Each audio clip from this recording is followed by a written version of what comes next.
Hi friends, मैं अभिषेक आपका फिर से अपने इस यूट्यूब चैनल मैथ एक्सप्रेस में स्वागत करता हूं। आज फिर से 5 प्रश्नों को लेकर के मैं आपके सामने हाजिर हूं।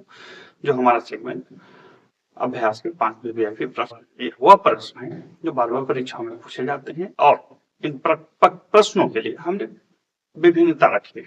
हर खंड से रखा है प्रश्न और हर खंड से रखने का उद्देश्य है कि आप उन खंडों जैसे प्रश्न आते हैं बार-बार पुनरावृत्ति करके देख सकें। तो सबसे पहले देखिए प्रश्न सामने आपके क्या दिख रहा है। ये किसी का है प्रश्न, तो समय काम का। अब समय काम का ये क्या प्रश्न है सो समझिए। समय काम का एक विशिष्ट प्रश्न है जहां पे ये बोला जाता है कि कोई 2 व्यक्ति या 3 व्यक्ति कार्य को प्रारंभ एक साथ करते हैं, परंतु बीच में से कोई एक व्यक्ति चला जाता है। अब जो चला जाता है उसमें भी बहुत सारे शर्त होते हैं। कुछ काम समाप्त होने से कुछ दिन पहले चले जाते हैं, कुछ कार्य प्रारंभ के कुछ दिन बाद चले जाते हैं, और इसी के साथ भी एक खंड और जोड़ा रहता है कि जब कोई व्यक्ति चला गया तो फिर कार्य इतने दिन में अगला व्यक्ति समाप्त कर दिया। ये उसी तरह का प्रश्न है कि यहाँ पे एक व्यक्ति कार्य प्रारंभ होने के कुछ दिनों के पश्चात चला गया, परंतु शेष कार्य को दूसरे व्यक्ति ने कुछ दिनों में समाप्त किया। अब यहाँ पे तो ये पूछा है कि एक कितने दिनों तक साथ काम किया। कभी कभी इसी में पूछेगा कि बताइए टोटल कितना समय लगा। तो हम दोनों नजरिए से इसको देख लेंगे। तो चलिए सबसे पहले इसको समझते हैं कि ये क्या कर रहा है, क्या बनाया है, या कैसे इसको हम समझ सकते हैं। सबसे पहले समझ सकते हैं, बनाना आपकी इच्छा के ऊपर है। देखिए, एक किसी काम को करता है 20 दिन में, बहुत सुंदर। बी किसी काम को करता है 24 दिन में, तो ए प्लस बी का एक दिन का काम निकालिए। 1/24 प्लस 1/20 यानी कि 120। 24 बचे 20 छक्का 11/120, यानी कि पूरा काम ये सब 120/11 दिन में करेगा। ये निकल गया सीधा इसका पूरा काम। हमें अब कोई जरूरत किसी चीज से ज्यादा झमेला लेना नहीं। अब कहता है कि एक व्यक्ति तो चला गया लेकिन बी ने 6 दिन तक काम किया, तो सीधा लिखेंगे बी का 6 दिन का काम, 6 दिन का कार्य बराबर 6 बी पूरा काम कितना दिन में करता है 24 दिन में, यानी कि 1/4। अब सोचिए कि कुल काम में से 1/4 काम तो बी किया, ए प्लस बी कितना दिन कितना काम किया, 1 घटा 1/4 यानी कि 3/4 काम। अब 3/4 काम किया है ए और बी मिलकर के, लेकिन ए बी मिलकर के पूरा काम तो करते हैं 120/11 दिन में। तो ए प्लस बी किया, जो आप निकाले हैं 120/11 गुने जो काम है उसको आप गुना कर दीजिए, बन गया आपका 90/11। यही आपका आंसर आएगा 90/11। जो आंसर है आप उसको टिक लगा दीजिए। क्या हमने कहीं कुछ अलग बताया, कहीं कुछ सूत्रों को ट्रिकों को हमने कुछ अलग किया, या हमने कुछ इस तरह से प्रश्नों को रखा कि नहीं एकदम भाई ऐसा है तो ऐसा है तो इस तरह से ऐसा भी कुछ किया? स्पष्ट सी बात है, हमने ऐसा कुछ नहीं किया। हमने सिंपल वे में प्रश्न को रखा और प्रश्न को बना दिया। अब चूंकि मुझे बताना पड़ता है इसलिए टाइम लगा, यदि नहीं बताना पड़ता टाइम नहीं लगती। आपका काम है इसको कैसे अपने स्तर से समझे और अपने स्तर से छोटा कर दे। ध्यान रखिए, हमें आता है छोटा करने, लेकिन मैं नहीं बताऊंगा। अब मैं उसमें कोई बहुत भरोसा भी नहीं रखता। ऐसा इसलिए नहीं, तो ठीक चीज भी होती है। ऐसा इसलिए कि प्रारंभ जब आप पढ़ रहे होते हैं, समझ रहे होते हैं, वो चीजें बहुत इंपॉर्टेंट नहीं होती। सबसे बड़ी इंपॉर्टेंट होती है कंसेप्ट। आपको पूरा कंसेप्ट होना चाहिए मैथ का। देखिए फ्रेंड्स, अभी क्या है कि 25 मैथ पूछता है, 20 मैथ पूछता है। अब उस 20 मैथ में से एक खंड से लगभग आजकल एक ही मैथ पूछता है। अब क्या पूछेगा, क्या गारंटी?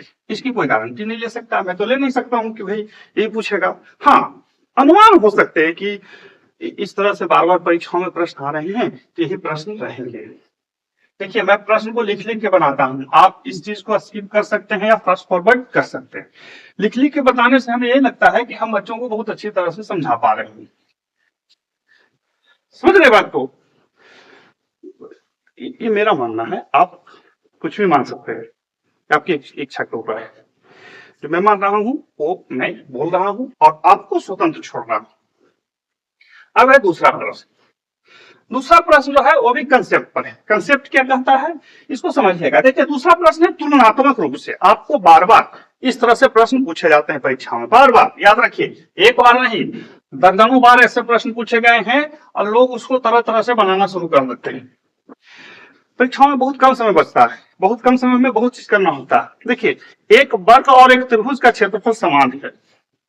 प्रश्न कहता है कि एक वर्ग मतलब एक स्क्वायर, एक वर्ग एवं एक त्रिभुज का क्षेत्रफल समान। ठीक है, एक वर्ग एवं त्रिभुज का क्षेत्रफल समान है यदि वर्ग की भुजा और त्रिभुज की ऊंचाई, यदि वर्ग की भुजा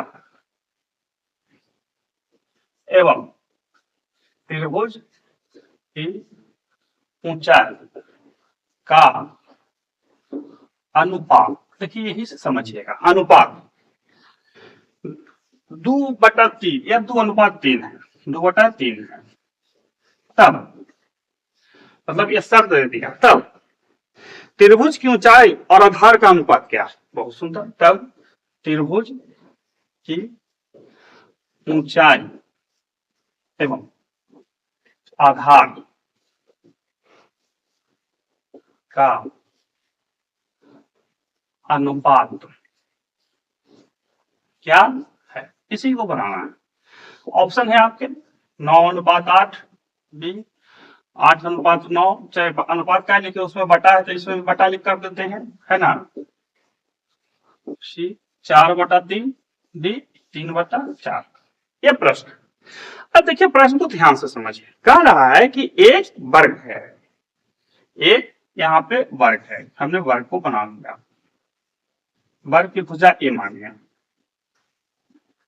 और एक त्रिभुज है। त्रिभुज कैसा है क्या है सो पता नहीं है, बस त्रिभुज है। त्रिभुज का आधार यानी कि बेस को हम बी मान लेते हैं और ऊंचाई को हम क्या मान लेते हैं, एच मान लेते हैं। ठीक है, कोई दिक्कत नहीं है लिखने में।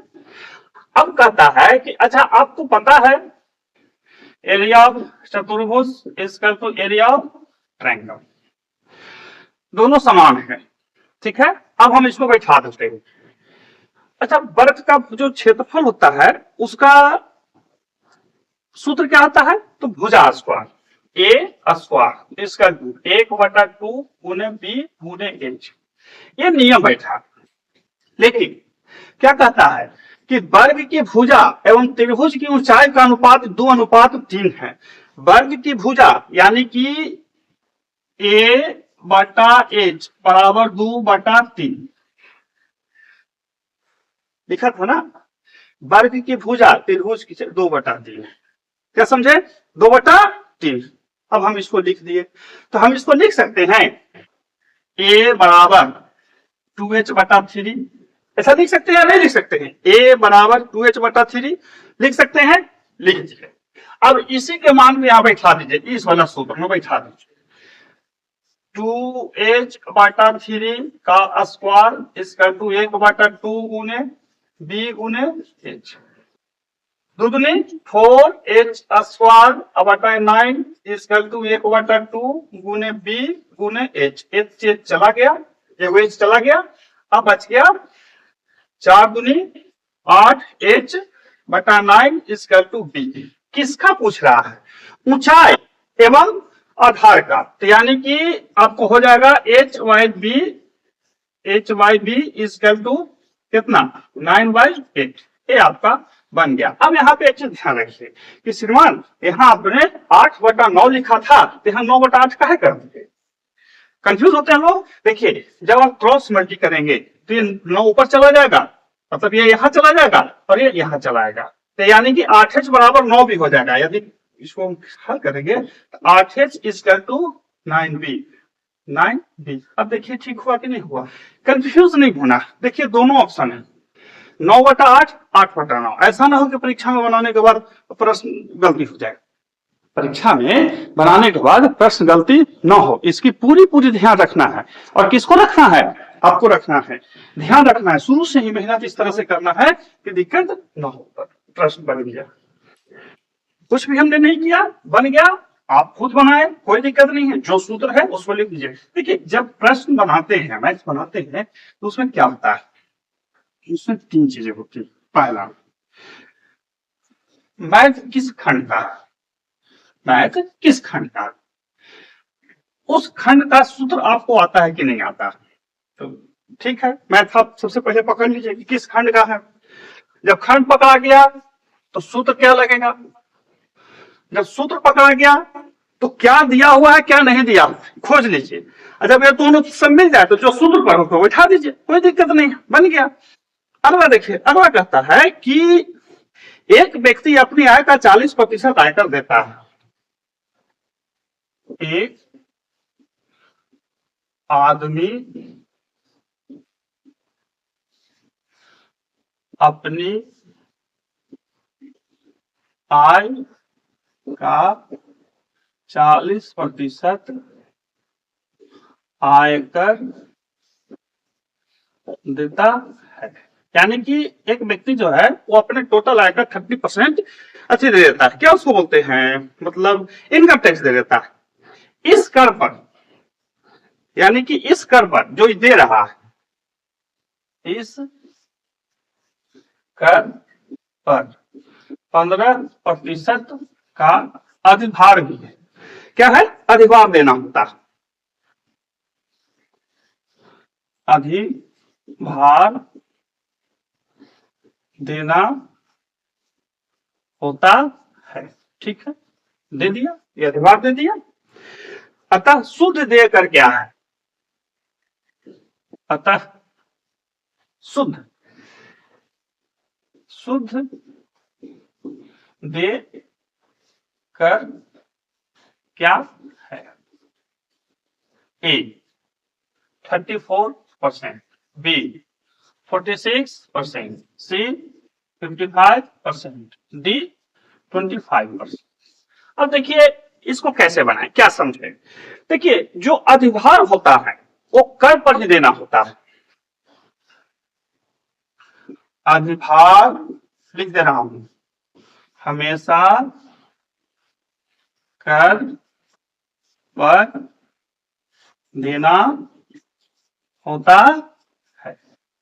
अधिभार हमेशा किस पर देना होता है? कर पर। ये कर कितना दे रहा है? 40% प्लस ये 40% का 15% निकाल लीजिए।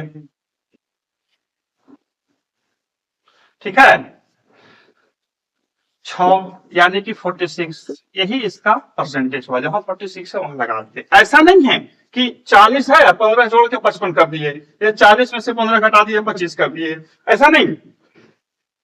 जो अधिभार होता है, हमेशा अधिभार हमेशा इनकम टैक्स पर देना होता है। 40% दे रहे हैं, 15% और देना होगा। ऐसा सरकार इसलिए लगाता है कि आप जो कमा रहे हैं बहुत ज्यादा कमा रहे हैं, तो आपके ज्यादा कमाने पर हम टैक्स लगाएंगे। वेलफेयर स्टेटों में इस तरह से इसलिए किया जाता है ताकि जो है वो धन का बहुत ज्यादा एक ही जगह संग्रह न हो जाए, इसलिए ऐसा कुछ नियम बनाए जाते हैं। ठीक है, देखिए बन गया, कितना आसानी से बना। देखिए, प्रश्न समझना होता है। जब आप प्रश्न समझते हैं बहुत जल्दी बनाते हैं, नहीं समझते हैं दिन भर पर लगल रही है, कोई दिक्कत नहीं है। परीक्षा वाला को क्या, 2 घंटा बाद छीन लेगा। चौथा प्रश्न क्या है? एकदम आसान प्रश्न है। एक धनराशि सीआई ब्याज पर, कितना आसान है सो देखिए, ये तो आप लोग जानते भी होंगे। एक धन राशि सीआई की दर से 5 वर्षों में, 5 वर्षों में क्या हो रहा है भाई? दोगुनी हो जाती है। 5 वर्षों में 2 गुनी हो जाती है। कितने वर्षों में 8 गुना होगी? बना लिए ना, बना लिए होंगे, हमको पता है बना लिए आपको। 12 वर्ष, सी 16 वर्ष, जी नन। क्या है, देखिए 2 गुना है, यहां 8 गुना है, 2 गुना है 5 वर्ष में, ठीक है। अब यहां 2 का क्या करना है, कितना बार में आता है, दोनों बेस हो गया, दोनों को गुना कर दीजिए, तो 5 दिया 15 वर्ष। कितना वर्ष में हो गया, 15 वर्ष, हम ठीक लगा दिए। लेकिन ये तो बहुत आसान हिसाब है, आप इस तरह से इसको आराम से बार बार बनाए होंगे, दिक्कत क्या जा रहा है। लेकिन यदि फॉर्मेट में बनाना पड़ जाए तो फॉर्मेट में बनाने के लिए आप हमारे इसी में प्लेलिस्ट में चक्रवृद्धि ब्याज वाले में जाएंगे, आपको दिख जाएगी, वहां पे हमने इसको डिटेल में भी बताया है, ठीक है। ऐसे ही सब प्रश्न को बनाना नहीं है, दूध के पावर कितना में आ रहा है, जितना पावर आए उससे समय को गुना कर दीजिए, समय से को क्या कर देना है, गुना कर देना है। 8 था तो 2 के पावर 3, 16 रहता 2 के पावर 4, 4 से 5 में गुना कर देते, कहानी खत्म। अब है लास्ट प्रश्न, आज का लास्ट प्रश्न, यानी कि इस सेशन का लास्ट प्रश्न कहता है कि 2 व्यक्तियों की वार्षिक आय 9:7 के अनुपात में है। 2 व्यक्तियों की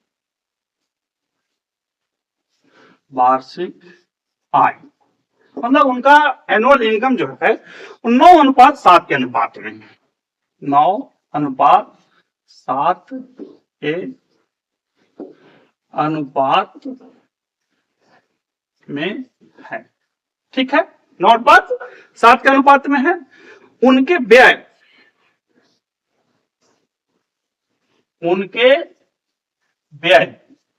4:3 है, हाँ, 4:3 के अनुपात में है, अनुपात में है, ठीक है, 4:3 के अनुपात में है। उनमें से प्रत्येक व्यक्ति 2,000 रुपया प्रति वर्ष बचाता है। उनमें से प्रत्येक व्यक्ति यानी कि दोनों आदमी, प्रत्येक व्यक्ति प्रति वर्ष 2,000 रुपया बचाता है। बहुत सुंदर, बचत होना चाहिए, सबको बचत करता है। उनके वार्षिक आय में क्या अंतर है, उनके वार्षिक आय में क्या अंतर है। यहाँ है ऑप्शन 2,000 रुपया बी, 6,000 रुपया सी, 4,000 रुपया डी ना, इनमें से कोई नहीं। देखिए फ्रेंड्स, इस तरह का जो प्रश्न होते हैं अनुपात समानुपात में आते हैं, बहुत इस तरह से प्रश्न पूछ लिए जाते हैं, इसलिए पूछ लिए जाते हैं बार बार कि बहुत लोग गड़बड़ कर लेते हैं। कैसे बनाए, तो मानिए एक का 9x है और दूसरे का 7x है, आय 9x है और 7x है, ठीक है। अब पहला के आय में से उसका जो बचत है घटा दीजिए, और दूसरा के आय में से बचत है सो घटा दीजिए। अनुपात क्या होना चाहिए, 4/3, यही ना। आय में से बचत घटा दीजिए तो उसका खर्चा हो जाएगा, आय में से बचत घटा दीजिए उसका खर्चा हो गया। ये फॉर्मेट पे हमने बैठा दिया। क्यों बैठाया, क्योंकि भाई जो कमा रहा था उसमें से 2,000 रुपया घटा देंगे। क्यों घटाया 2,000, क्योंकि वो बचा रहा था। अब इसको आप हल कर लीजिए, क्रॉस करेंगे तो 9 दिया 27, 27x minus 6,000 is such okay.